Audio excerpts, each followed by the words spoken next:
Salut tout le monde, dites-moi juste déjà dans un premier temps si vous m'entendez bien. J'ai mis les écouteurs mais des fois ça bug un peu. Donc juste si quelqu'un, voilà, si juste me dire, je vois pas exactement qui se met dessus parce que je vois pas toutes les notifications, mais juste me dire si tu m'entendais bien. Juju ou je crois que Juju je t'ai vu te connecter. Tu m'entends bien Juju ou pas? Yes, ok, parfait. Parfait, parfait.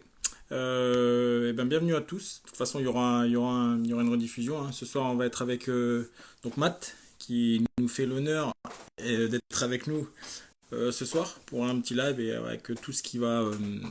Ok, parfait, nickel. Avec tout ce qu'il a raconté. Dès qu'il se connecte, hop, on lance le live.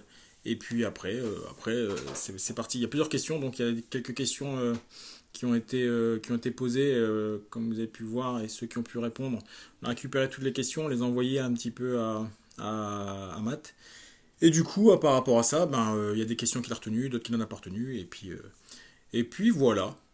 Donc c'est un live qui va durer à peu près 1 heure. On va essayer d'être assez concis, précis, clair, d'accord. Il y a pas on n'aura pas le temps de faire des lives où on raconte n'importe quoi, où chacun raconte sa vie, ça sert à rien du tout. On va essayer de faire un truc vraiment, vraiment cool. Et une fois que c'est bon, et ben tac. J'ai vu Matt qui s'est connecté, je t'ai envoyé une invitation. Normalement tu l'as reçu. Et dès que tu la reçois, et ben tu t'acceptes. Et du coup, c'est pareil, si vous voulez avoir plusieurs choses. Salut Matt, ça va Salut à bro? tous. Salut, ça va? Ouais, ça va, cool, t'as une bonne connexion, nickel. D'habitude, je fais des lives avec des personnes, là, ils ont comment dire, des connexions de chat, et en fait, du coup, ça saccade. Mais là, c'est top, parfait. Ouais, bah tu m'entends bien? Même avec le masque, ça va, tu m'entends bien? Bah, je t'entends parfaitement, Ok, parfaitement, cool. parfaitement. Ok, cool, bah, c'est bien, il y a déjà 234 personnes en continu. Après, voilà, ça augmente en général sur les lives, on touche à peu près, la dernière fois qu'on en a fait un, on a touché à peu près 2500 personnes, donc c'est super cool. Ouais, c'est cool. On va commencer vite fait dans le sujet. Déjà, je suis super content de te revoir. Ça fait un paquet de temps qu'on s'était pas vu, donc ça fait plaisir. Ouais. Bah oui, ça fait combien de temps? Euh, 5 ou 6 ans, je dirais. euh, ouais, facile, Facile. facile, facile. Ouais. Ah ouais, 5 6 ans. 5 6 ans. Après, je peux pas dire si tu viens ou pas. Je crois que j'ai vu sur les photos des petits cheveux blancs, mais c'est pas. Un petit peu, ça commence. Ok, cool. Et toi, tu changes pas? Alors, ouais, si, si, écoute, je pourris de l'intérieur en fait. Je suis en train de devenir tout vieux à l'intérieur. Truc de fou. Ok, Ok. alors, donc ce soir, donc un petit live avec Matt, on va aller, donc comme je disais à tout le monde, ça va être concis, clair et assez rapide.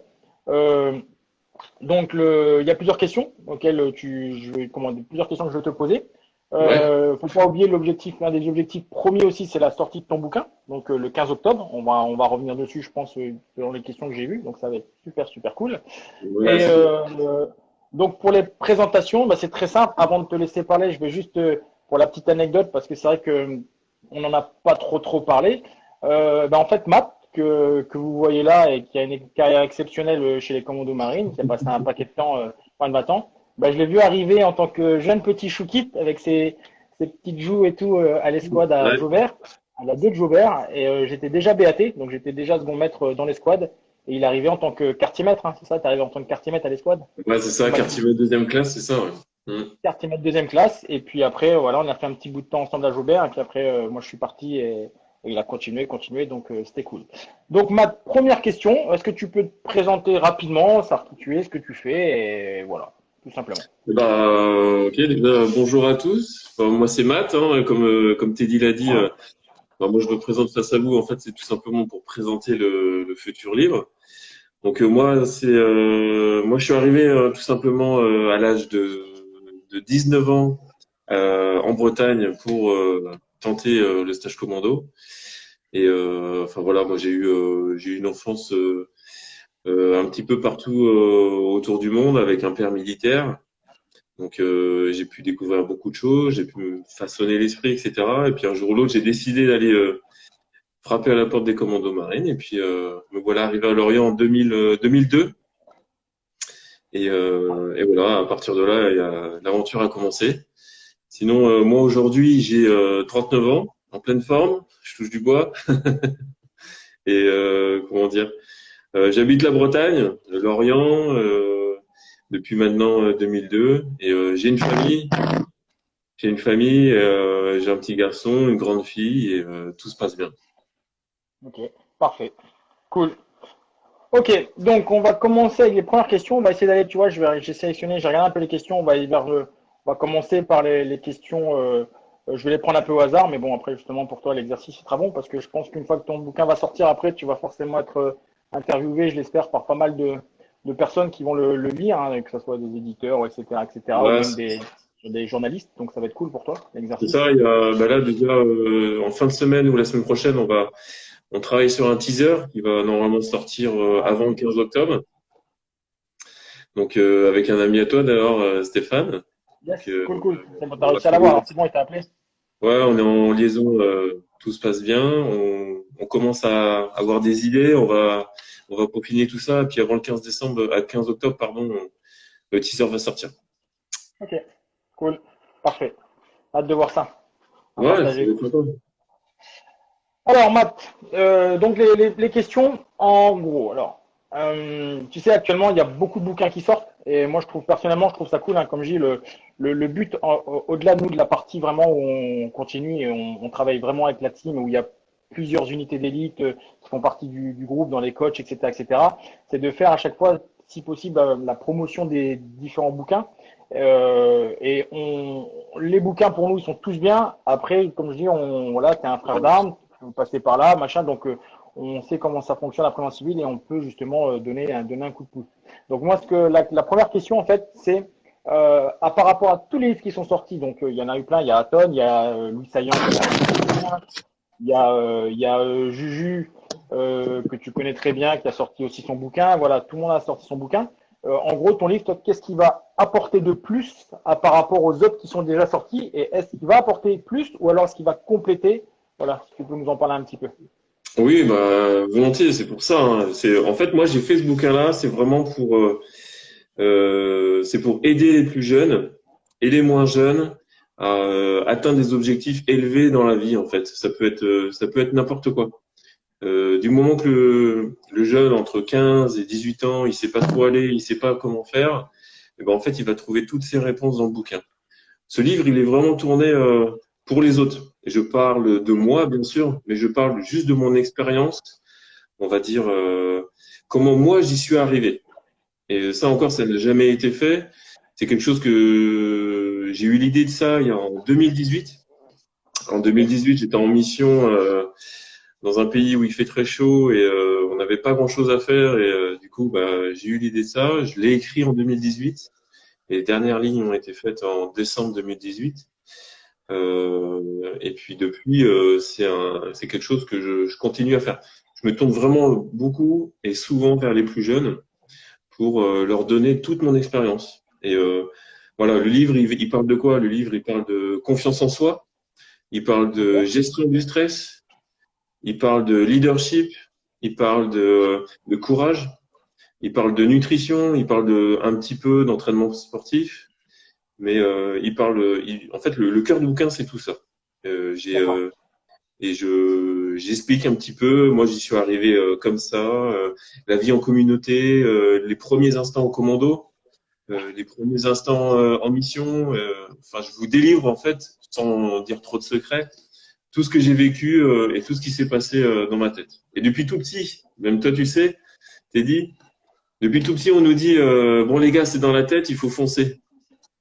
Mais Bon, encore. en fait, il y a jamais, ouais, on entend encore, mais il y a jamais personne qui nous a expliqué, bon les gars, dans la tête ça se passe comme ça, et pour mieux y arriver, il va falloir faire ça. Donc je vous donne c'est ma façon de voir les choses, et je vous donne des actions à réaliser pour atteindre vos objectifs.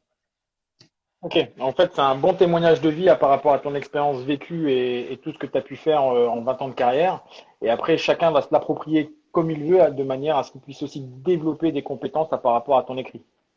Voilà, si quelqu'un n'a pas forcément envie d'être de commando marine, je le conçois, mais il peut très bien prendre le bouquin et aller directement au chapitre bah voilà, la gestion du stress, parce que moi, je suis en train de passer des examens, je suis hyper stressé. Bon, la vie de quelqu'un des forces spéciales, ça peut être intéressant pour apprendre à gérer son stress, au moins juste avoir un petit déclic. Et voilà, il le trouvera dans le bouquin, sans pour autant lire tout le bouquin. C'est plus un guide de développement personnel en fait. D'accord. Ok. Cool. Parfait, parfait. Une autre question, tac tac. Allez. Est-ce qu'il y aura des histoires différentes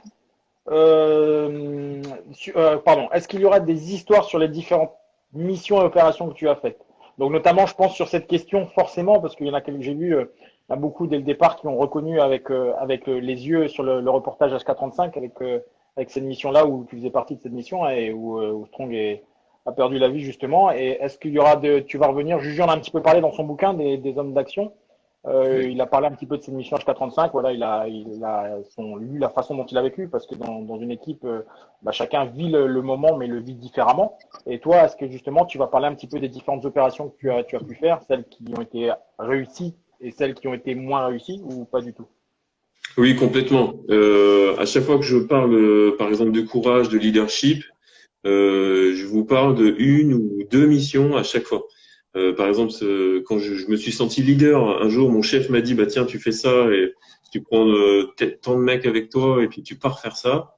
En fait, je vais vous livrer ce qui s'est passé en mission d'un point de vue un petit peu en retrait.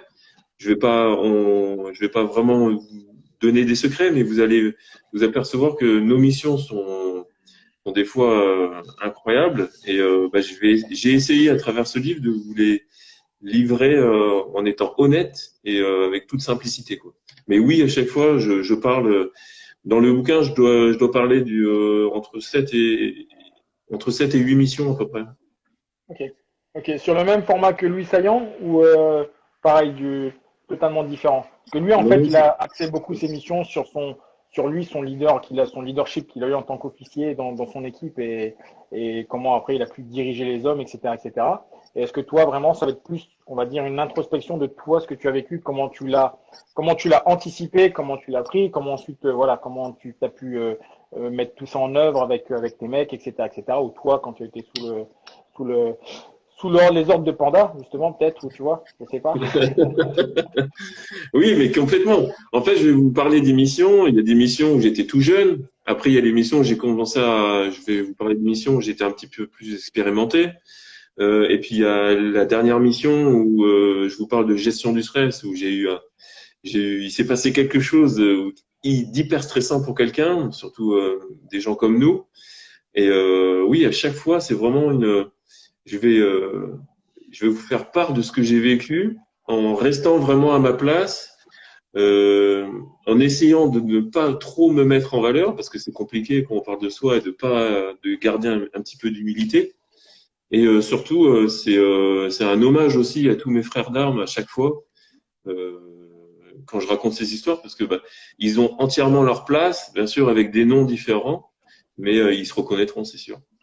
Exactement. Ça, c'est très important ce que tu dis parce que souvent on a des questions, on a beaucoup de questions et tu sais, les jeunes, forcément, hein, tout le monde essaye de savoir et pourquoi un tel va pas écrire un bouquin, etc., etc. Et je l'ai dit, je le dis à chaque fois dans les lives, c'est qu'actuellement, depuis, on va dire, les grosses missions qu'il y a eu à partir de l'AFGA avec Loïc, etc., etc., je pense que chaque commande, même chaque force spéciale est capable d'écrire des bouquins parce qu'il y a tellement fait tous des choses extraordinaires. Après, chacun le fait à sa façon, extériorise à sa façon et c'est cool. Mais surtout, ce qui est bien à travers les bouquins comme ça, en tout cas pour moi, c'est que ça montre une certaine réalité qu'on oublie, la réalité de la guerre. Et la guerre, c'est pas un jeu vidéo, quoi. Il y en a qui sont Ouais. parvenus justement et c'est violent et c'est important et c'est intéressant. En tout cas, moi, je trouve que c'est vraiment, vraiment intéressant. Merci, merci, merci. J'espère que ça va intéresser un maximum de personnes. Et voilà, je le dis depuis le début, moi je suis quelqu'un, j'ai eu beaucoup de messages de soutien de tout le monde par rapport à Insta, par rapport à Facebook, et à travers toi, à travers Force Spéciale Coaching. Et à chaque fois, j'essaie de répondre aux gens hein, le plus rapidement possible et le plus simplement possible, tout simplement. Parce qu'on est des hommes comme tout le monde. Hein. Exactement, exactement. On a tendance des fois à l'oublier. Une autre question. Est-ce que tu peux me raconter le quotidien d'un commando? Ça veut dire ton quotidien en mission. Est-ce que le mec se lève? Moi, je le connais un petit peu, mais est-ce que tu te lèves, ça moucate autour d'une tasse de café au bar? Je sais pas. Tu vois comment ça se passe en fait, le début de journée et tout. Ouais, donc il y a deux facettes, hein, le commando aux missions et le commando à l'entraînement, on va dire, qui reste à Lorient, quoi. Euh, comment dire? À Lorient, ça se passe simplement, c'est qu'entre 8 heures et 10 heures, on a un créneau qui est pour le sport. Du coup, on a l'habitude de faire du sport tous individuellement, mais il se peut aussi qu'on fasse du sport en collectif. Entre 8 heures et 10 heures, c'est sport. Quoi qu'il arrive, quand on est en période d'entraînement. Ensuite, entre 10 heures et midi, on va avoir un programme adapté. On va préparer généralement ce qui va se passer l'après-midi. Donc, chaque spécialiste, le mec, il est spécialiste en tir, en armes, en franchissement, en n'importe quoi. Chaque spécialiste, en fait, va peaufiner son matériel, va le préparer pour souvent, j'ai l'habitude de faire, moi, des exercices l'après-midi. Comme ça, après manger, en fait, on mange entre midi et 13h30. On mouquette un petit peu au café, comme tu dis. Et puis, C'est la balle. et voilà. Et à partir de 14h, on s'entraîne jusqu'à 17h. Et à 17h, tout le monde est dans sa voiture pour rentrer à la maison, quoi. Donc ça, c'est la D'accord. partie Lorient, c'est la partie entraînement. C'est grosso modo, bien sûr, hein, parce que des fois, il y a des périodes où il y a des semaines qui vont être exclusives pour les sauter en parachute. Il y en a d'autres, ça va être exclusif pour les travailler en mer. Voilà, on a tellement de facettes dans les commandos marines. On travaille dans les airs, sur terre et sur mer, qu'on a énormément de choses à faire et ça prend du temps. Donc on a des périodes comme ça. Après, la vie au quotidien d'un commando en mission, il est rythmé par les missions. Donc on a des périodes d'alerte. Dans cette période d'alerte, on fait simplement une seule activité par jour. L'activité, ça peut être un tir, ça peut être un déplacement, s'entraîner à faire quelque chose pour préparer une mission future. Mais quand on part en mission, on est vraiment à côté du téléphone. Et quand le téléphone sonne, on prépare l'équipement, on monte dans l'avion et c'est parti, quoi. Ok, cool, cool. Et concernant est-ce qu'il y a toujours une phase d'exercice forcément de nuit pendant les phases d'entraînement à Lorient quand on est en repos, ou est-ce que c'est 17 heures à la maison et après voilà, on travaille de nuit que quand il faut travailler de nuit pendant les reconditionnements ou les différentes phases, on va dire, où il faut s'entraîner un peu plus, ou alors on garde toujours ce rituel un petit peu de au moins une fois toutes les semaines ou toutes les 2 semaines de travailler de nuit. Oui, c'est toujours le cas. On essaye déjà, maintenant avec les infrastructures qu'on a sur l'Orient, on arrive à s'entraîner de nuit, même de jour. C'est-à-dire, on a des locaux qui font que, voilà, on éteint toutes les lumières, on est de nuit. Maintenant, on essaye de faire au moins une fois par semaine. C'est le top, mais c'est un peu compliqué. Mais sinon, on essaie de faire ça au moins 2 fois ou 3 fois dans le mois, des entraînements de nuit, bien sûr. Ok, cool. Parfait. Une autre question. Euh, Comment préparer les entretiens et le profil et les traits de caractère recherchés? Notamment, je pense plus peut-être pour les groupes SP comme dont tu fais partie, qui a fait partie sur les CTLO où là, il y a les petits entretiens avec les différents profils recherchés. Parce qu'après, en groupe, quand tu arrives après le stage co, je pense qu'il n'y a toujours pas vraiment de passage, à mon avis, à part on passe une fois peut-être avec le psy, si je me souviens bien, mais il n'y a plus vraiment, voilà, des fois, il y a des profils, comme on dit, qui arrivent et qui restent pas forcément longtemps parce que voilà, c'est pas le bon profil. Mais après, justement, dans les trucs un peu plus spécialisés, comment ça se passe comment est-ce qu'on se prépare? Comment est-ce que le mec se prépare là-dessus, sur tout ça? Au niveau du profil, le profil type, déjà le profil physiquement, on n'a pas de profil type. On a des grands costauds, on a des petits assez maigres, assez minces. Donc physiquement, il n'y a pas de profil. Le profil type, c'est de réussir à passer les tests. Et du moment qu'on passe les tests, physiquement, le mec, il est capable de faire ce qu'on va lui demander plus tard. Après, mentalement, c'est sûr, on va avoir je dirais même, dès qu'on arrive au stage co BE, hein, ça commence là, parce que les instructeurs vont avoir un regard aiguisé quoi sur vous. Ils vont, comment dire, le mec il va vouloir se mettre tout le temps en avant, ne pas aider les autres, euh, de voilà, de bomber le torse quand des fois il faut se taire et puis baisser la tête. Voilà, c'est le genre de mecs qui vont passer à côté. Faut vraiment avoir, même si se sent plus fort que l'autre, faut le garder pour soi et faut le garder comme un atout. À un moment donné, on va être beaucoup plus faible que le jour d'avant. Et donc, faut le garder pour soi. Il faut être simple. Il faut rester comme on est. Ça, c'est la meilleure des choses. Si un jour je suis fatigué, j'ai bien le droit de le dire au gars d'à côté, et peut-être qu'à un moment donné, il va venir m'aider, et ça va mieux se passer comme ça. Faut, voilà, faut être simple, faut être humble, et physiquement, faut être costaud, parce que si on est prêt physiquement, et ben mentalement, tout de suite, on a beaucoup moins de choses à gérer. Et voilà, déjà, c'est déjà pas mal. Ok, c'est déjà pas mal, exactement. Exactement, exactement. Une autre question, Matt. Quel était ton parcours avant d'intégrer les commandos marines? Ok. Euh, alors mon parcours, moi je suis fils de militaire, comme je le disais tout à l'heure, et depuis que j'ai 2 mois, j'ai tous les 2, 3, tous les 4, 5 ans, on partait à l'étranger. Donc déjà, géographiquement, j'ai pas vraiment d'endroit. D'attache.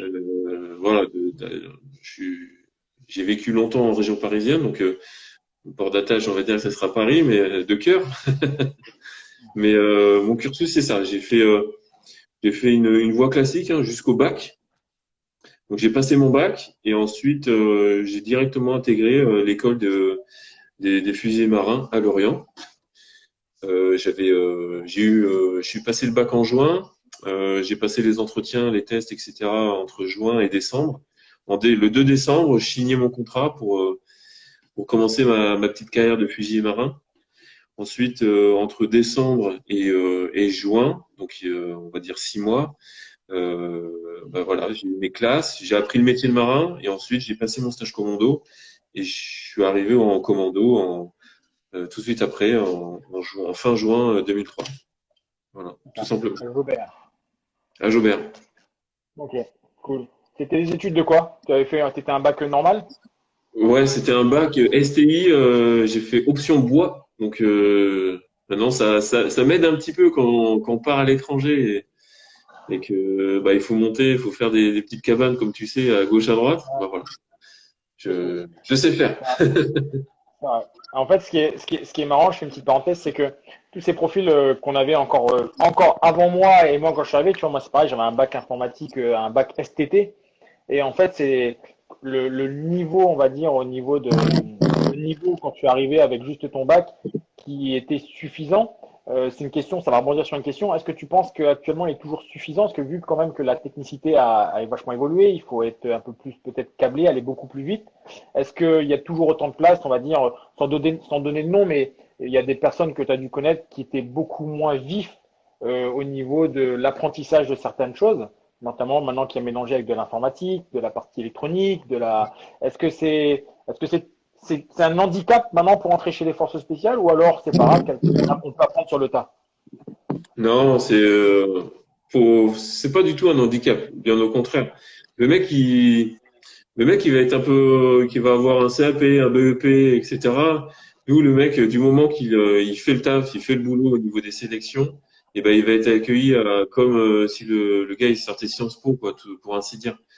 Il va avoir des acquis et il va avoir un passé. Et ce passé-là, en fait, on va prendre que le côté positif.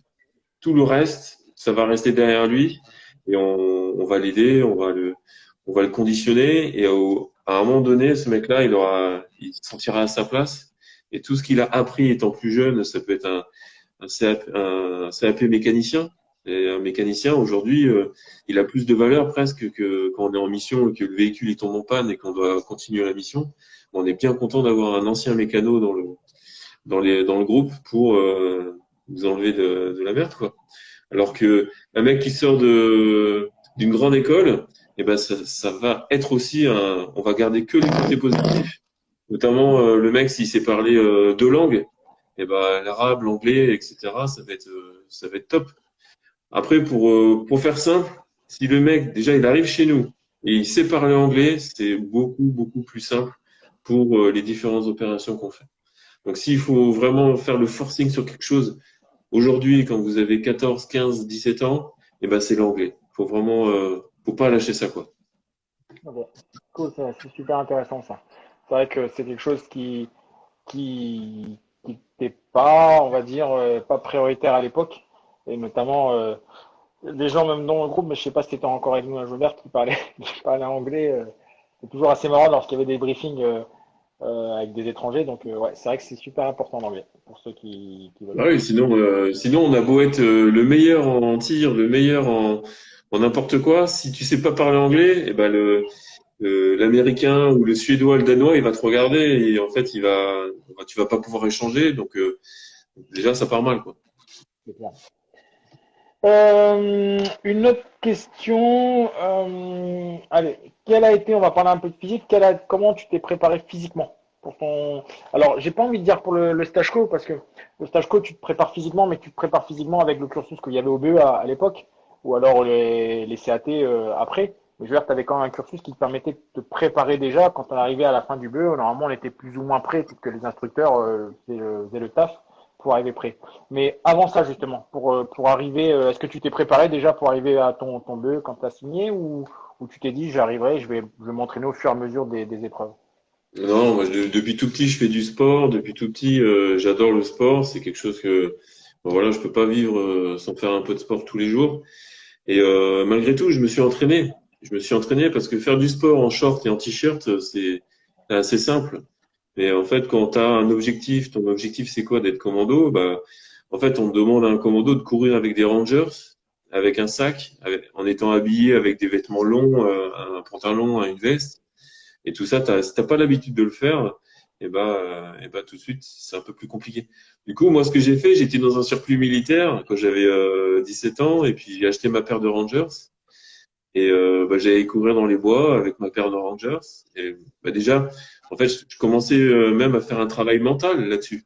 C'est que mes pieds s'adaptaient à la Rangers et mon mental s'adaptait aussi à la Rangers. Donc après, j'ai commencé à prendre un petit sac à dos, je mettais 2, 3 kilos et puis voilà, je faisais des courses à pied comme ça. Le poids de corps, comme tu sais, avant de venir dans la marine, moi, comme tout le monde, on regarde ce qu'il faut faire. Et en fait, moi, j'ai simplement multiplié par deux tout ce qui est demandé. Je me suis dit, à aucun moment, j'arriverai dans la marine si je fais que 8 tractions. Non, quand je suis arrivé, j'en faisais 16. Je faisais une soixantaine de pompes. Voilà, j'avais tout multiplié par deux et je faisais mon entraînement en fonction. Donc oui, avant d'arriver vraiment, quand j'étais encore chez mes parents, oui, je me suis entraîné, quoi. Bien évidemment. Donc là, moi j'ai eu un peu le même cursus que toi, parce que tu sais, mon père était aussi militaire, hein, comme j'ai déjà dit, hein, était militaire aussi, donc c'est vrai que c'était beaucoup plus facile pour nous, ne serait-ce que sur les terrains de manœuvre ou avec faire les crosses régimentaires quand t'es gamin, tout ça, c'est top. Et Ouais. justement, ça revient sur quelque chose, pareil, qu'on parle beaucoup avec Force Spéciale Coaching, avec beaucoup de jeunes, sur la rusticité de l'entraînement en fait. Euh, on, la plupart des jeunes, beaucoup de jeunes actuellement sont très physiques. Là, j'en suis un, je vais en suivre, je suis en train de suivre un gars qui est très physique, hein, qui fait déjà 30 tractions, au 20 mégas, il est palier 22. Et je lui ai dit, écoute, t'es déjà plus balèze que moi à l'époque. Donc, c'est pas ça, en fait, qui va faire que tu vas sortir du stage co. Par contre, ça va être ta gestion de l'effort, la gestion de ton stress, etc., etc. Et donc, ça rejoint ce que tu dis là, c'est que, on s'entraîne sur des trucs où habitue ton corps et ton corps, en fait, bah, c'est de l'habituer à l'effort, notamment avec des rangers, peut-être aller dormir dehors, comme on l'a pu le faire avec des cabanes, etc., etc. Donc, c'est cool, c'est cool, c'est cool. Ouais, c'était vraiment, en fait, on essaie de visualiser ce qui va nous attendre et on s'entraîne en fonction, quoi. Sans oublier, bien sûr, j'y allais de temps en temps dans la salle pour lever un petit peu de fond parce que, ben voilà, faut quand même avoir un petit peu de muscle. Mais le plus important, c'est le foncier, c'est l'endurance et la résistance. La résistance à l'effort. Que quoi qu'il arrive, quand on nous demande de faire 30 kilomètres, et qu'on met plus de 3 heures à le faire, bon bah voilà, au bout de 2 heures, on commence à avoir des crampes et bah voilà, c'est le mental qui arrive, hein, c'est le mental qui prend le relais. D'où la phrase, en fait, être et durer, qui est hyper importante. Il faut l'avoir dans tête dès le départ, en fait. Ouais, carrément. Ok, une autre question. Quelle mission t'a rendu le plus fier de par sa réussite?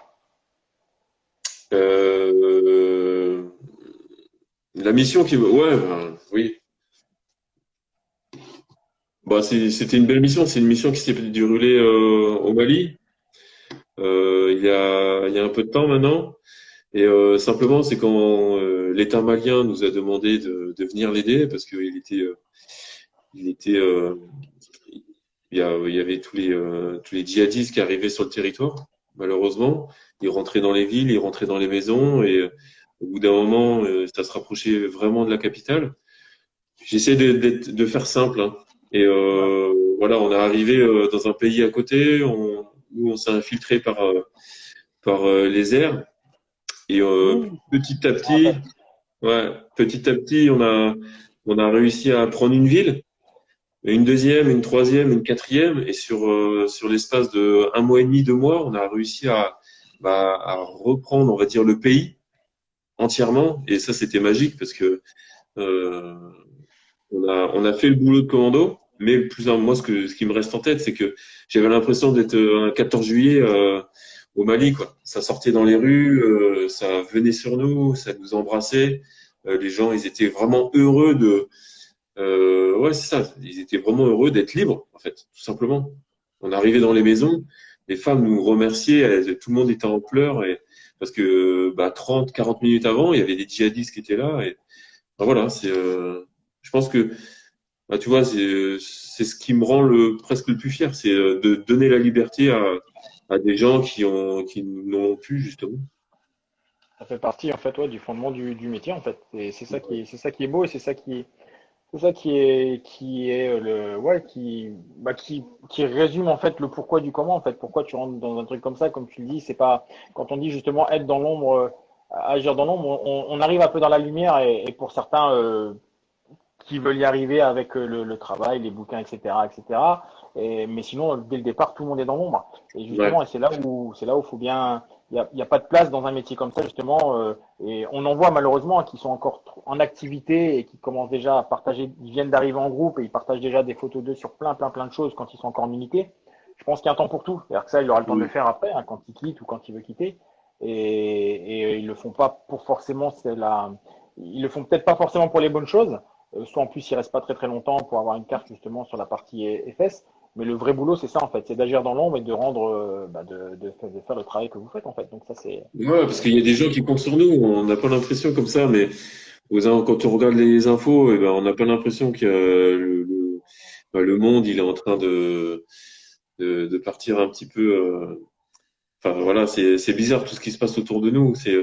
Là, si on regarde les infos, il se passe rien, mais en fait, il y a énormément de choses et c'est de plus en plus près de l'Europe. Et c'est pratiquement dans tous les pays africains. Là maintenant, par rapport à l'actualité, l'Afghanistan. Donc compliqué, hein. voilà, c'est aujourd'hui, on a du boulot là-bas et il faut voilà, on a besoin de monde et il faut que les gens nous soutiennent. Ouais. C'est pour ça que tu tiens, c'est pour ça qu'il y a du monde qui nous suit, c'est pour ça qu'il y a de plus en plus de jeunes. On essaie de créer un petit peu d'évocation. Après, il y a un désenchantement entre tu sais, cette vocation qu'ont les jeunes. J'en parlais la dernière fois du fait qu'on parle de plus en plus des forces spéciales, parce que bon, tu te rappelles, à l'époque, on entendait très rarement parler des commandos marines, du premier, etc., etc. Et maintenant, en fait, on en parle de plus en plus. Mais c'est pas parce qu'on en parle de plus en plus que c'est devenu de plus en plus accessible.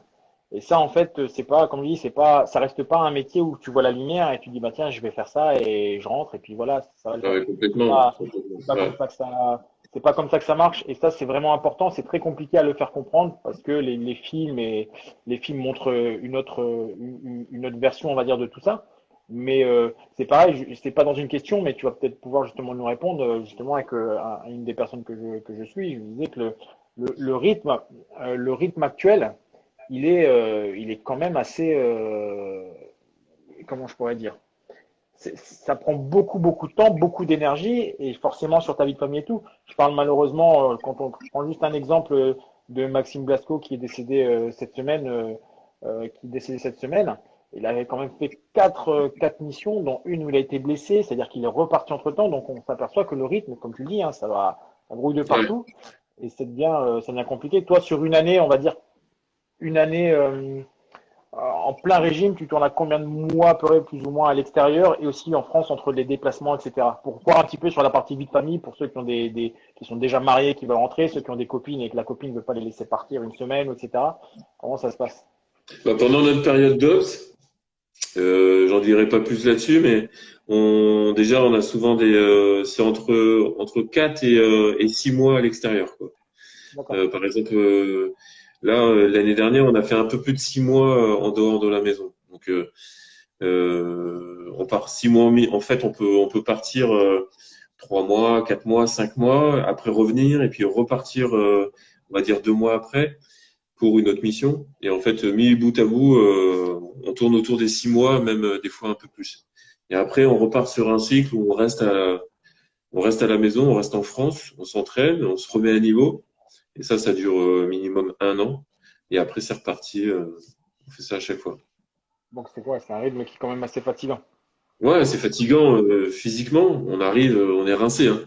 On arrive au bout de 4 mois de mission, on est rincé physiquement. On s'en rend pas compte parce que là-bas, il y a l'adrénaline hein, qui nous tient. Et quand on arrive et que voilà, on n'a qu'une envie, c'est d'être tranquille avec la famille et puis même des fois tout seul parce que ça fait du bien aussi d'être un peu tout Ouais. seul. Ne serait-ce que bah, mettre une paire de chaussures et d'aller courir tout seul en France dans ce beau pays parce qu'on a un beau pays. C'est Et clair. puis voilà, ouais. Ouais, voilà, c'est vraiment physiquement et moralement, c'est très difficile. Mais c'est pas insurmontable. Bien au contraire. Ce qu'il faut avoir en tête, c'est que le plus dur, c'est souvent pour ceux qui restent. Et nous, on part en mission, on part avec une bande de copains. Donc, bah, des fois, il y a des coups de gueule, hein, c'est comme dans une famille. Mais quand on reste derrière nous, il y a souvent une femme et des enfants, et puis bah, elle doit tout gérer. Elle a pas forcément toutes ses copines tout le temps avec elle. Donc, c'est un peu plus compliqué aussi pour. C'est une autre facette. Pour ceux qui restent en France et ceux qui nous soutiennent de loin, c'est pas évident aussi. Ok. Cool. Une autre question. Alors celle-là, ouais, je pense savoir pourquoi. Alors, donc beaucoup en fait ici, hein, c'est forcément hein, tous les derniers petits reportages qui sont passés, et qui sont vraiment intéressants sur ceux qui ont découvert la mission HK35, Caridas, etc., etc. Dedans, bah, on te voit parler au départ de l'émission avec tous les gars. Euh, Comment peut-on accepter la mort? Quand je pense à travers cette question, il y a comment peut-on accepter la mort, comment toi, si tu as dû l'accepter. Et après, c'est justement, moi, pas que je connais un peu plus, mais comment, euh, comment à un moment on peut se dire, bah en fait, ça y est, quoi, là, c'est chaud et ça va être compliqué de rentrer en France. Ouais, alors moi, je parle pour moi, hein, parce que ça, c'est vraiment quelque chose qui est vraiment personnel, en fait, Bien sûr. de, cette réaction face à la mort. Déjà, pour commencer, on est tous préparés quoi qu'il arrive à la mort. Même si on est boulanger ou postier, à un moment donné, quand on est père de famille ou quand voilà, on pense tous à la mort. On s'y prépare malgré tout. Normalement, on s'y prépare tous. À un moment donné, ça va arriver. Mais quand on est force spéciale et qu'on arrive en mission et qu'on sent que bah, voilà, ça commence à chauffer, ça commence à avoir le feu quoi. Et ben personnellement, j'y pense pas. On pense simplement à faire notre boulot le mieux possible. Et de là, c'est des actes réflexes qui arrivent. Et bah, voilà, on est à fond dans l'action. À un moment donné, quand il y en a un de nous qui tombe, comme c'est déjà arrivé, malheureusement, on y pense directement. Ça nous refroidit sur place. Euh, on est figé intellectuellement et même physiquement pendant quelques secondes, quoi qu'il arrive. Et bah là, faut passer au-dessus de ça. Faut, euh, faut se dire, ok, bah, c'est con, hein. Enfin, c'est con, c'est malheureux de dire ça, mais faut être heureux de pas être ce mec-là, quoi, quelque part. Non, je comprends. Moi, je le vis comme ça. Je me dis pas, moi, j'aurais tout donné pour être à sa place. Non, c'est pas vrai. En fait, ouais, j'aurais tout donné pour faire autrement et du coup avoir une autre issue. Mais faut être heureux en fait, le mec, il a fait le boulot jusqu'au bout, malheureusement, et il est tombé. Et on va tout faire ensemble pour que tout le reste du groupe reparte et que tout le monde rentre à la maison, quoi. Faut, c'est compliqué. C'est C'est vraiment, compliqué. pour moi, ça se passe en 5-6 secondes. il y a un déclic qui se fait. Ok, bah maintenant on passe tous en mode sauvetage parce que bah voilà quand on est en mission, on n'est pas nombreux et quand il y en a un qui tombe, ça fait c'est très très lourd à supporter techniquement et avec tout ce qu'il en suit derrière. Donc voilà, faut quand même rester concentré et bien sûr qu'on arrive sur base quand on arrive euh, au- avec un café à la main ou une binouse pour ben voilà souffler, on a posé le pare-balles. Ben voilà, là on est comme tout le monde, hein. On craque, on prend le téléphone, on appelle la famille et puis la famille nous supporte et les gens qui sont autour de nous nous supportent et voilà, on arrive à faire face comme ça, tout simplement. Après, ce que tu dis, en fait, c'est, comme tu dis, c'est vraiment une analyse personnelle. Pourquoi? Parce que du coup, ben, tu sais, quand j'ai passé un petit peu de temps avec vous, là, ensemble à Djibouti, ben, chacun vraiment a son analyse qui est totalement différente. Et c'est ça qui fait aussi la force d'un groupe, en fait. Ouais. C'est que, heureusement, comme tu dis, tout le monde a forcément ce petit truc, mais bon, faut pas oublier pourquoi on est là. Et comme on dit, après, ben, on pleurera après. Mais en tout cas, voilà. Mais tu as raison d'avoir insisté sur le fait que ça fait partie quelque part. Ça fait partie pas du quotidien, mais c'est-à-dire qu'il faut déjà l'accepter. C'est pour ça qu'on parle d'abnégation, hein. C'est que quand tu vas Ouais. arriver dans un métier comme ça, tu le sais, mais tu penses pas forcément, parce que si tu penses tout le temps, tu es plus dépressif que commando, donc Non, ça ne va pas. non, je pense pas. Et puis, voilà, et puis on avance, faut toujours avancer dans la vie. Et voilà, même si on est face à cette situation où on sait qu'on peut forcément à un moment donné, bah, soit être blessé gravement, soit perdre la vie, bah, de toute façon, le fait de faire demi-tour et puis se cacher derrière un rocher, c'est pas ça qui va nous sauver, et c'est pas ça qui va sauver les copains. Donc le plus important, c'est de rester unis et avancer. Ok, cool. J'ai une autre question là qu'on m'a envoyée parce qu'en même temps, tu sais, il y a des mecs qui m'envoient des questions et j'ai un gars voilà, qui est très fan de tout ça. Comment est-ce que se fait le choix de comment se font les choix entre je veux aller au CTLO mais en CTLO au niveau des GAS, des groupes d'action, ou alors je veux faire Uber et je veux être nageur de combat. Comment ça se passe en fait? Est-ce que c'est quelque chose, je le sais, hein, je pose volontairement la question pour que tu puisses répondre, mais est-ce que quand tu arrives au commando, eh ben, tu choisis en fonction de ton classement, je vais aller au cours nageur, je vais aller au CTLO, ou comment ça se passe? Alors ça se passe déjà quand on sort commando par rapport euh, au cycle, eh ben on est désigné dans un commando, du coup on part dans un commando. Maintenant les quatre commandos à l'Orient sont identiques, donc en fait c'est juste le nom qui change. Pour faire simple, hein, c'est ce qui se passe à l'intérieur, c'est identique. Ensuite, bah, au bout de 3 ans, on est envoyé à un nouveau stage commando qui est aussi difficile que le premier pour devenir chef d'équipe commando. Claire. Et celui-là, il dure un peu plus de presque 3 mois. Il est Donc, long, hein. ouais, il est très long. Bah, alors, on rentre un petit peu plus dans le vif du sujet, c'est-à-dire il y a beaucoup plus de gestes techniques et puis on commence à analyser des situations, on commence à analyser des missions. Et ensuite, une fois qu'on sort de ce chef d'équipe commando, il faut faire minimum 2 ans au sein d'un commando c'est un volontariat. Donc le mec qui est volontaire pour aller à Uber au corps nageur, et ben il se présente devant sa hiérarchie tout simplement. Ben, moi je veux faire le cours nageur de combat et à partir de là, ben, il doit rentrer dans les cases, c'est-à-dire la visite médicale, les cours qu'il doit avoir, etc. Puis à un moment donné, on va lui donner une date et il va se présenter et il va donner tout le meilleur de lui-même, quoi. Tout simplement, c'est vraiment au bout de chef d'équipe commando, 2 ans de chef d'équipe commando. Ensuite, c'est le choix entre soit nageur de combat ou soit CTLO. À savoir que les nageurs de combat sont aussi CTLO. Ok, d'accord. Et CTLO, ça veut dire quoi?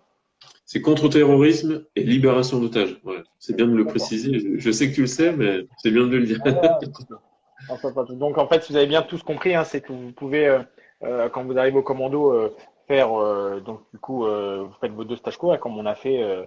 Moi, je me suis arrêté à deux. Hein, toi, t'en as fait un peu plus, Matt, mais sur les deux stages co, une fois que vous avez fait votre deuxième stage co, après vous pouvez choisir la sélection, ou choisir si vous faites des tests CTLO, ou alors si vous partez au cours nageur, et puis après ainsi de suite, et vous montez.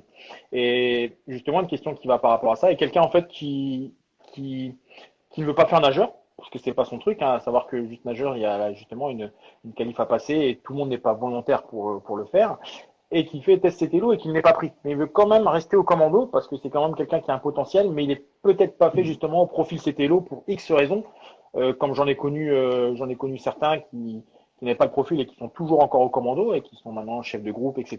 Comment ça se passe justement?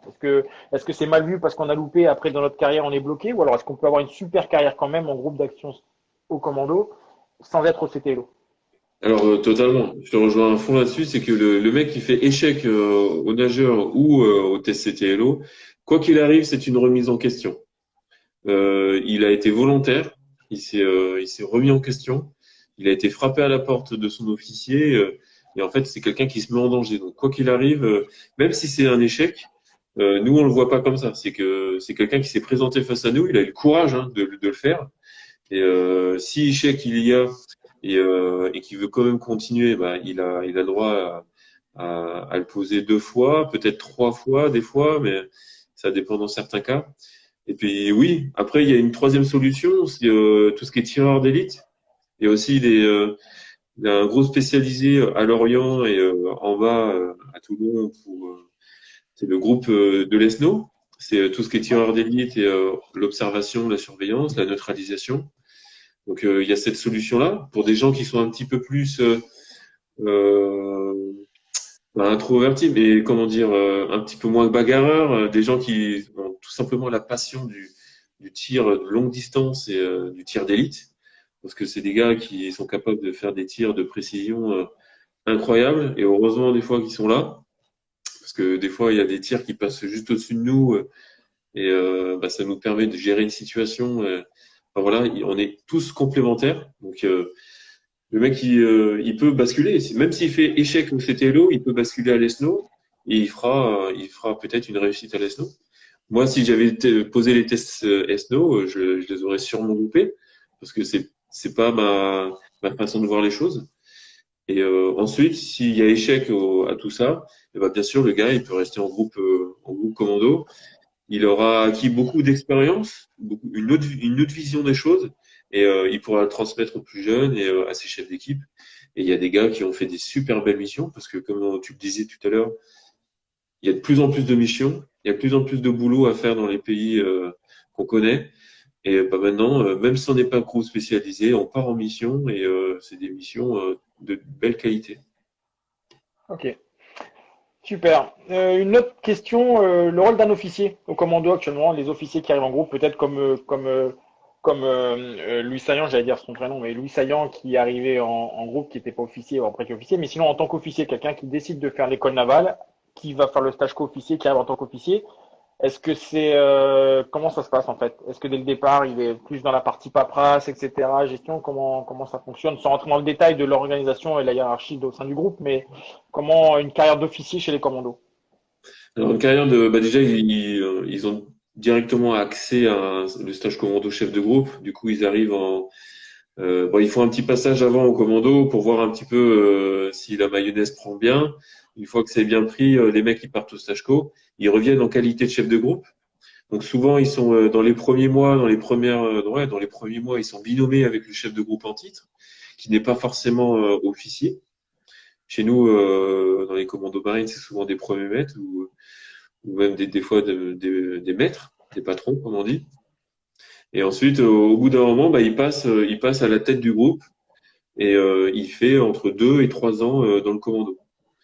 Donc voilà, ça c'est pour tout ce qui est partie commando, on va dire organique, les commandos, mais les groupes spécialisés. Par exemple, chez nous au CTLO, l'officier il arrive et il sera pas chef de groupe, c'est sûr, mais il sera à la tête d'une small team par exemple. Il aura au moins 5 mecs sous ses ordres. Par exemple, moi, quand je donne ma small team, ok, tu montes sur la colline et puis tu me fais des appuis là, etc. Et ben, comme ça, moi, je pars avec mon small team, c'est lui qui gère tout ça. Donc, il a le niveau de chef de groupe, mais il n'est pas à la place de chef de groupe en groupe spécialisé. D'accord. Et est-ce qu'on peut envisager en tant qu'officier de faire partie vraiment on va dire pour du CTLO, CTLO, même un GAS, hein, de faire vraiment partie de l'action, on va dire. C'est-à-dire que je suis officier, ou alors est-ce que c'est vraiment comme dans les films, l'officier il se retrouvera jamais au milieu de la colonne pour rentrer dans une maison et faire de l'action du force, etc. Ou alors il se sera vraiment plus en un petit peu en retrait et qui va gérer quand même de loin en tant qu'officier son groupe, son équipe. Non, c'est vraiment du moment qu'on est chef de groupe, c'est une fonction. Donc, il y a beaucoup d'importance à ça dans la marine, c'est que la fonction prime au grade, hein, on a beau être lieutenant ou patron, on a la fonction c'est chef de groupe et le chef de groupe il est au contact de ses gars. Moi, ça m'arrive encore de rentrer dans des maisons, dans des pièces en premier parce que bah, il faut supporter, on n'est pas nombreux, du coup, faut y aller quoi. Et donc un officier qui arrive en tant que chef de groupe, eh ben, il est au contact, il est dans la voiture, il est dans le pick-up, il est dans l'avion, il est avec ses gars pour réaliser la mission du début jusqu'à la fin. Et ouais, et je tiens à souligner que les officiers, vraiment, ils ont une part importante parce que voilà, ils ont une expertise, ils ont beaucoup de choses à apporter dans un groupe. Et on a vraiment aussi besoin d'eux. De toute façon, on a besoin de tout le monde. Mais on est tous complémentaires, encore une fois. Ok. Et une question sur un petit peu la prépa physique et tout ce qui tourne autour. Comment tu expliques le taux d'échec important actuellement des jeunes, pas que chez les commandos marines, hein, que ça soit avec mes collègues, on en discute, que ça soit au RAID, que ça soit au GIGN, etc., etc. On a de plus en plus de personnes justement qui arrivent, mais qui ne réussissent pas les tests. Qu'est-ce Donc, que, est-ce que tu as des conseils? Est-ce que tu as peut-être pas des conseils, mais comment tu vois la chose, toi? Pourquoi alors, c'est le sujet du jour. Là, c'est le sujet qui fait que Mais partout, hein, bon, j'étais avec des collègues du RAID et j'étais même à la VRI, on en parlait, c'est compliqué. C'est pour ça que c'est bien à travers tes récits, que les anciens, justement, il y a une partie, on va dire, justement, de motiver, mais il y a surtout, j'en ai parlé aussi avec des collègues, des copains, là, avec des jeunes que j'ai eus et qui sont maintenant à Uber, qui me disaient qu'il faut du son nouveau parce que c'est très compliqué, en fait. Les anciens, ils veulent partir, mais ils peuvent plus partir. Et il y a un taux d'échec qui est quand même assez important. ouais, mais carrément. Nous, on le voit encore. En fait, pourquoi, à mon avis, pourquoi les jeunes ont toujours, il y a autant d'échecs en ce moment, c'est que malgré tout, ils sont pas préparés déjà mentalement. Hein, je reviens dessus. En premier, c'est le mental, et en deux, c'est le physique. Mentalement, pourquoi? Parce que maintenant, ils ont accès à tout. Moi, quand j'étais plus jeune, j'avais pas Internet, tout simplement. Quand je voulais savoir ce que font les forces spéciales, ben, je trouvais rien, ou j'achetais juste le magazine à l'époque Red que je trouvais en librairie, et j'avais juste des photos. Et en fait, c'est juste mon imagination qui me faisait. Et du coup, ben, c'est une préparation mentale. Si je veux y aller, en fait, c'était vraiment un objectif. Moi, à l'époque, si on m'avait donné juste 500 euros pour faire le métier de commando marine, j'y serais allé, quoi. Mais C'est sûr. vraiment, moi, je signe, même c'est il y a 20 ans maintenant, mais à l'époque, on n'était pas payé comme maintenant les gars sont payés. Et moi, je l'aurais fait gratuitement. Donc déjà, ça part de là. C'est vraiment une conviction. Il faut être convaincu à 100%. Et après, il y a tout ce qui est physiquement. Alors ça, le physique, je dirais que tu sais encore mieux que moi, mais mon point de vue, c'est vraiment tout ce qui est CrossFit, tout ça. Oui, on peut s'en servir, Mais pas à mais à bon bon escient. escient. Faut vraiment le faire avec des professionnels. Et puis, faut que ça soit un entraînement spécifique, c'est-à-dire le dos, les jambes, la sangle abdominale.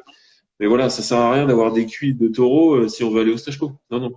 Le CrossFit, c'est bien pour voilà, pour se faire plaisir et puis pour en fait se dépasser. Il y a le HIIT aussi, l'intensité. Le HIIT, c'est un moyen de s'entraîner où on fait plein d'ateliers et en fait on crame énormément d'énergie, on se met dans le rouge et voilà, tous ces trucs-là, il faut vraiment le faire à fond et après tout ce qui est poids du corps, etc. Mais pourquoi les gars ils font l'échec, c'est surtout mentalement. Encore aujourd'hui, je discutais avec des gars du stage co, il y a des mecs qui viennent les voir, leur disent, bah voilà, moi j'arrête parce que j'ai mal au genou. Mais c'est normal, c'est C'est normal en normal fait. d'avoir mal. C'est normal d'avoir mal au genou, en fait. C'est normal que au bout de 3 semaines de pas dormir, pas manger et puis avoir froid, c'est normal d'avoir mal partout, en fait. Il faut juste l'accepter et l'anticiper, tout ça. Ok, j'accepte d'avoir mal à l'instant présent, mais il y a quelques mois avant, je l'ai anticipé. Je sais que je vais avoir mal, je sais que je vais avoir faim, je sais que je vais avoir soif, quoi. Et Moi, tout ça, c'est une préparation mentale. C'est pas parce qu'on a mal. Moi, j'ai mon dernier mon dernier stage commando. Le premier jour, je me suis fait une déchirure musculaire au mollet, sur le 90 mètres porté, hein, et voilà. Et malgré tout, j'ai continué. Et je me suis fait un bon strap et puis j'ai rien dit à personne. Et puis bah voilà, je suis rentré dans, dans les clous et c'est passé. À un moment donné, faut se donner les moyens, tout simplement. C'est pas parce qu'on est face à un échec qu'il faut tout arrêter. Justement, c'est grâce à cet échec-là, ok, j'ai mal quelque part, et ben, faut juste regarder à droite ou à gauche. Il y a le copain aussi qui baisse la tête, qui a mal, et puis bah faut l'aider, et puis bah tous les deux on va avancer, etc. Enfin voilà, j'ai essayé d'être clair, mais c'est compliqué à répondre à cette question, quoi.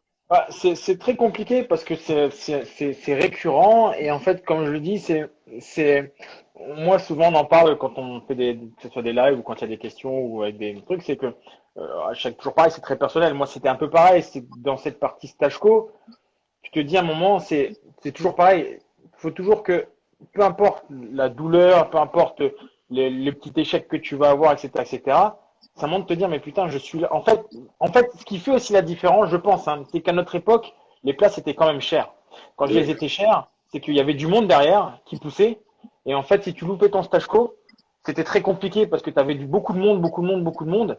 Et du coup, quand tu étais là, c'était une chance en fait d'être là. C'est-à-dire que tu te dis, mais même quand c'est dur avec ton pote au Stachko ou peu importe, tu te dis, mais attends, putain, on a la chance on a la chance d'être toujours là. On est toujours, comme tu dis, vivant, on peut encore machin. Et si on a mal, c'est qu'on est encore vivant.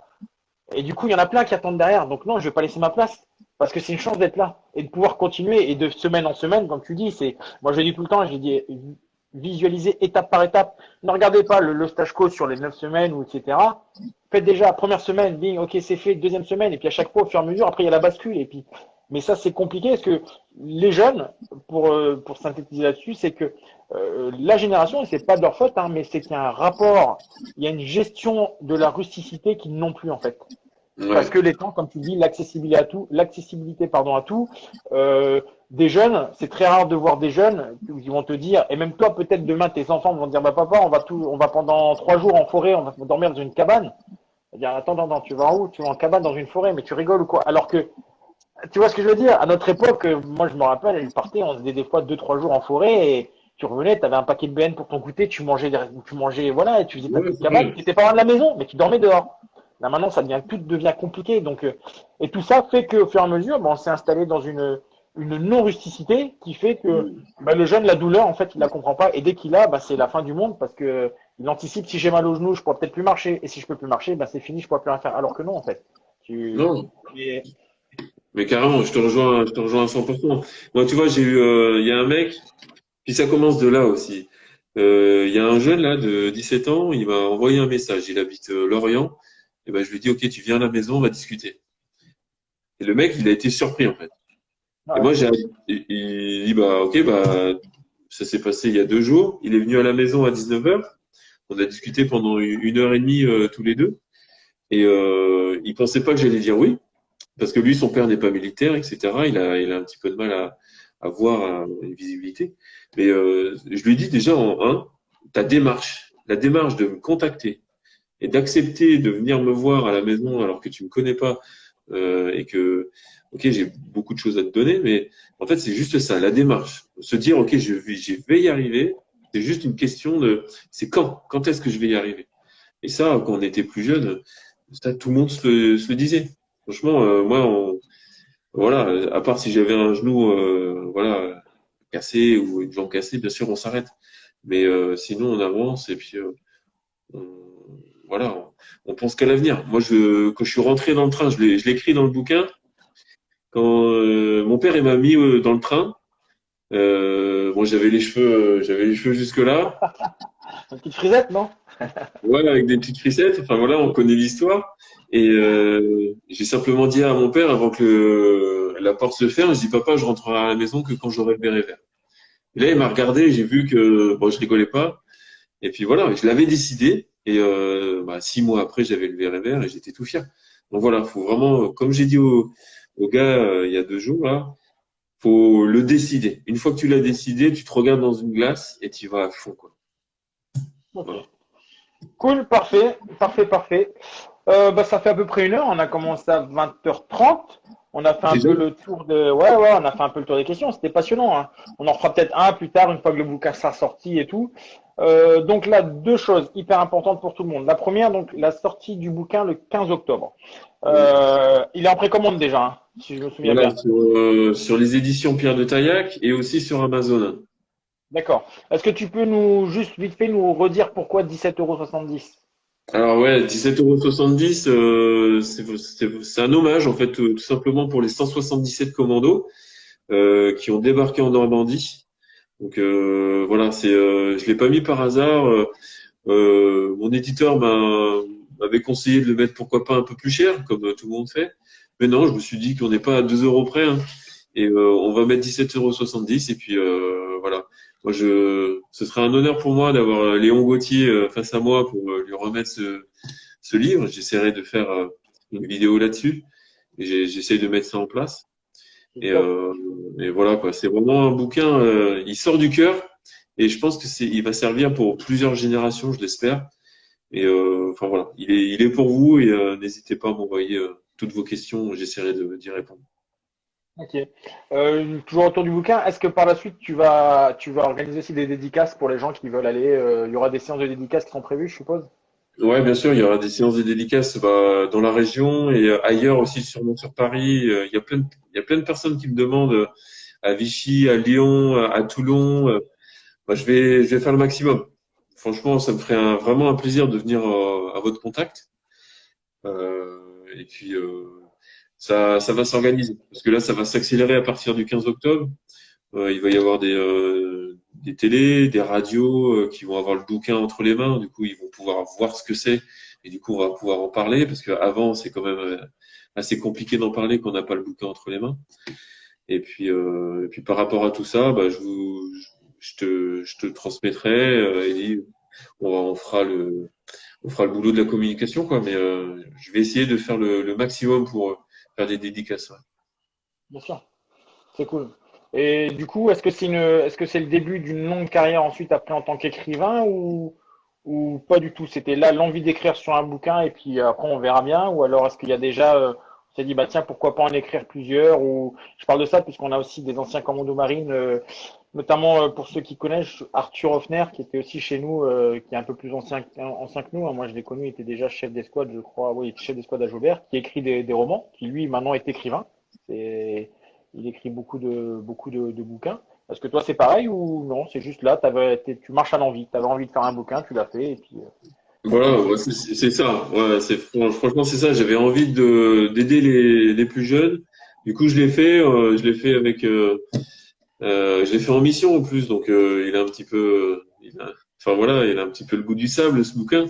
Et puis, il y en aura peut-être un deuxième dans quelques années. Mais c'est vraiment pas parce qu'on en parle avec l'édition. Mais c'est vraiment pas mon envie d'écrire des bouquins et mon envie de raconter ma gloire, ma carrière de commando. Ça, c'est quelque chose qui, pour l'instant, c'est pas le sujet. Le sujet, c'est vraiment d'aider les autres. Et puis, moi, j'ai bientôt fini ma carrière, normalement. D'ici quelques mois, normalement, je serai civil. Du coup, bah, je pourrais me présenter à vous visage découvert. Et ça fera l'occasion, on aura l'occasion de se revoir, du coup. Et puis, Bien sûr, ouais, avec plaisir, hein. Ça, tu fais un truc avec toute la team et puis comme t'en connais pas mal aussi dans la team, c'est pas cool. ouais. Et puis, je me déplacerai, je viendrai te voir. Ouais, avec plaisir, avec plaisir, avec plaisir. Ok, et ben écoute, je vais te laisser, Matt. Merci. C'est super cool en tout cas, ça. J'espère. Alors, j'ai pas regardé vraiment toutes les. Tu sais, il y avait, comme j'ai dit, le format maintenant, on voit les questions, on pose les questions, et à partir de là, on répond aux questions. Parce que comme il y a plein de commentaires et comme tu le sais, hein, dans les commentaires, tu as des commentaires qui sont pertinents, mais tu as beaucoup de commentaires en fait qui servent à rien parce que c'est des jeunes qui sont intéressés, hein, mais les questions sont pas du tout intéressantes. Et voilà, je le dis comme c'est, hein, il y a des questions on voit pas pourquoi elles sont là, mais c'est pas grave, hein, on est ouvert à tout le monde. Mais le Ouais. but, voilà, c'est d'avoir des questions pertinentes, on les choisit, on les pose, et puis après, le live, de toute façon, il sera remis, je le mettrai on a un truc de YouTube, on mettra, je Ouais. t'enverrai de toute façon. Et puis voilà, et puis je te dis à bientôt, ouais. Yes, merci Teddy pour tout ce Ah, que tu fais ouais, pour moi et tout ce que tu fais pour les jeunes, c'est ouf. N'hésitez pas, hein. Franchement, Teddy, voilà. respect total pour tout ce que tu fais. En fait, il y a beaucoup, beaucoup de monde à Lorient qui sont fiers de toi. Ouais, c'est cool. Merci, merci, merci. Et j'avais oublié de dire une chose à tout le monde. Allez suivre donc Objectif Force Spéciale, hyper important. De toute façon, on a refait de la pub dessus. Sur Insta, sur C'est vrai. Facebook Ouais, et sur LinkedIn. Mais LinkedIn, je sais pas si t'es dessus, mais bon, c'est pour les plus vieux LinkedIn. Donc ouais, tous ceux qui doivent savoir que pour toi, je t'ai déjà dit, Matin, là à travers du live, t'as beaucoup de jeunes, mais t'as aussi beaucoup moins jeunes qui font pas forcément, ne communiquent pas, mais il y en a pas mal déjà qui m'ont envoyé des messages en disant qu'ils allaient suivre et que ça soit de la BRI, du RAID, du GI, puisque ouais, c'est cool. tu fais. Voilà, donc les mecs suivent et écoutent tout ça, donc c'est top. Bah Voilà. ouais, donc tu vois, cette semaine, on est en train de bosser avec les gars du GI, c'est Ouais, des je gars sais. en eau. Donc ils sont souvent en train de regarder le match de foot là, mais enfin voilà, c'est. Et puis comme je vous ai dit, il y a un teaser qui arrive bientôt. Donc Yes. attention, on va essayer de.